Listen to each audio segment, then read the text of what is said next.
Para você entender esse vídeo de agora, sobre a análise simbólica do mito do roubo do fogo, mito guarani, eu sugiro para você ir um vídeo antes e ouvir a narrativa da história. Só assim vai fazer sentido. Mitologia, a gente começa a analisar ela a partir das imagens em que afetam dentro da nossa alma.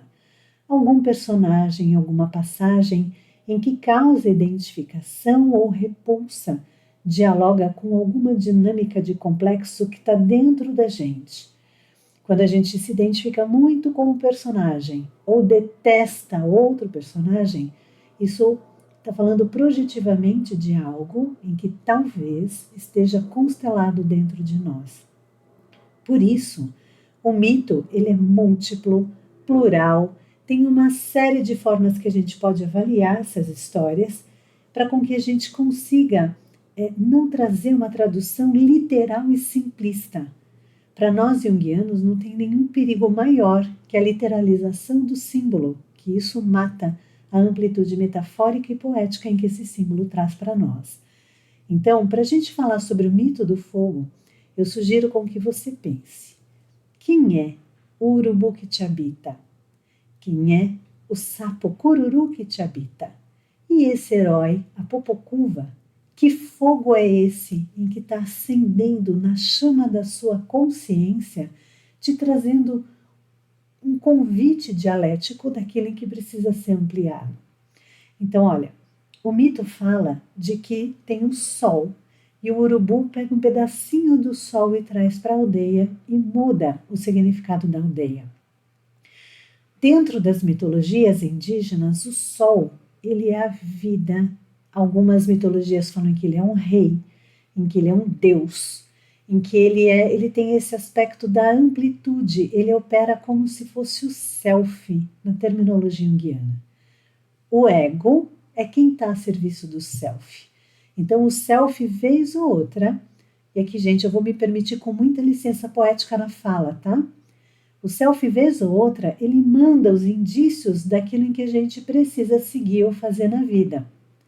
Então o urubu, ele é aquele elemento dentro de nós em que conecta o self com o ego e que promove a dinâmica da mudança da nossa vida. Na terminologia junguiana, a gente usa uma palavra chamada psicopompo.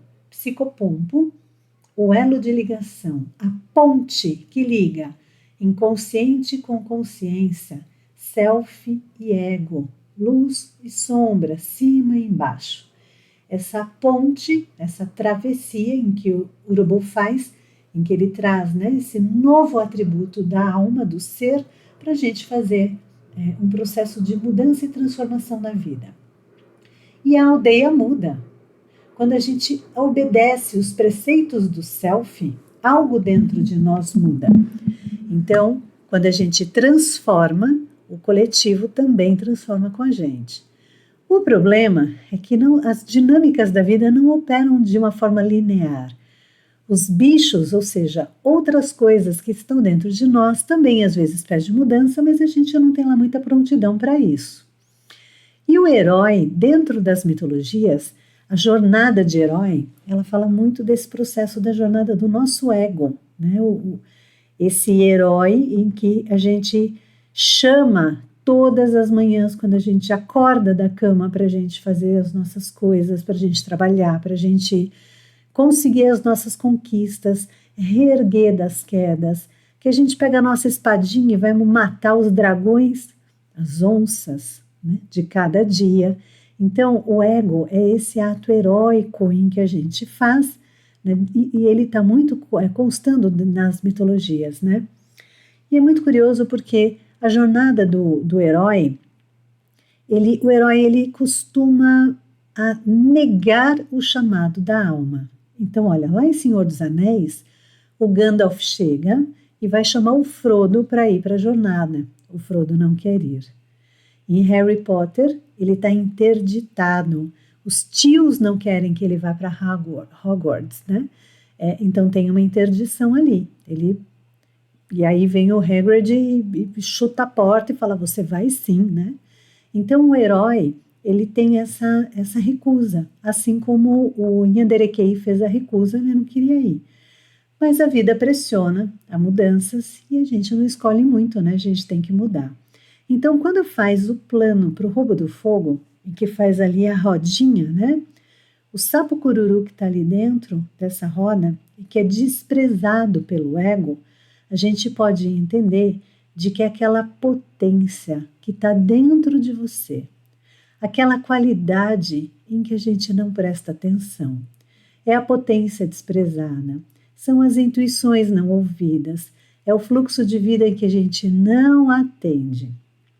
Sapo é um animalzinho híbrido, ele vive na terra e na água, na concretude das emoções, no pensamento racional, na fluidez das emoções e no pensamento e na forma mais intuitiva de perceber a vida.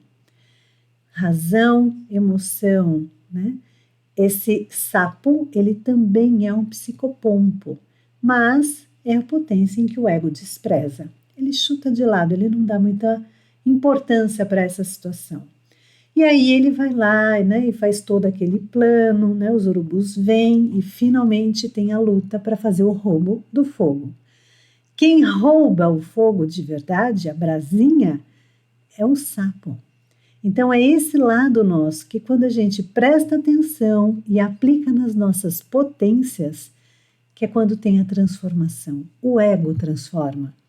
E aí ele pega essa brasa, faz o sopro, né? A fumacinha espanta as aves, o calor espanta os bichos e ele se apropria.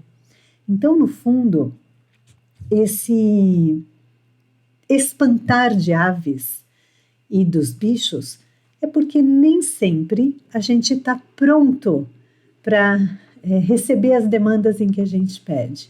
Pode perceber, às vezes a gente pede para os deuses, né? Ai, quero tanto uma determinada situação.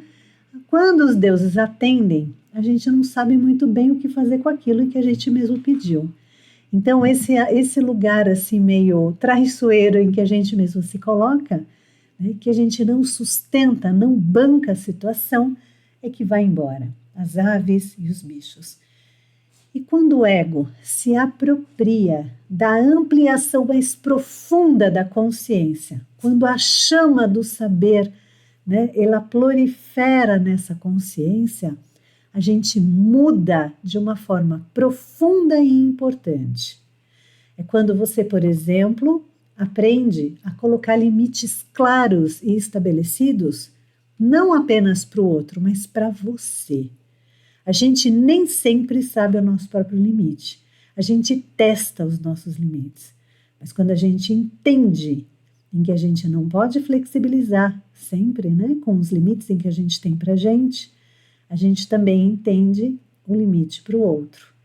Quando eu ponho os limites estabelecidos, o entorno muda. É quando eu sei que eu cedo quando eu não deveria, quando eu faço o que eu não posso, quando eu roubo no jogo da minha própria vida, quando eu acendo essa grande fogueira, essa chama de consciência, sabendo que não dá para ficar roubando no jogo dessa forma, eu mudo e levo essa chama para o coletivo que muda junto comigo. Nas amplitudes indígenas das mitologias, quando um indígena, um elemento consegue o fogo, ele leva para a aldeia. Ele muda, todos mudam com ele. Então percebe como tem riqueza, amplitude e simbologia? Claro que aqui foi de uma forma muito rápida e apressada, né, para a gente fazer essa ampliação do mito. Mas quando a gente começa a ouvir os mitos indígenas e trazer essa dialética para dentro da alma, para dentro da consciência, a chama da vida, ela se coloca, ela se faz. Meu nome é Daniela Eusébio, eu sou analista, professora, arteterapeuta, apaixonada por mitologia indígena. E se você gostou dessa ampliação em que a gente fez juntos, me conta aqui que eu conto um novo mito de roubo de fogo para a gente comparar as narrativas e fazer uma nova ampliação. Um beijo e até logo.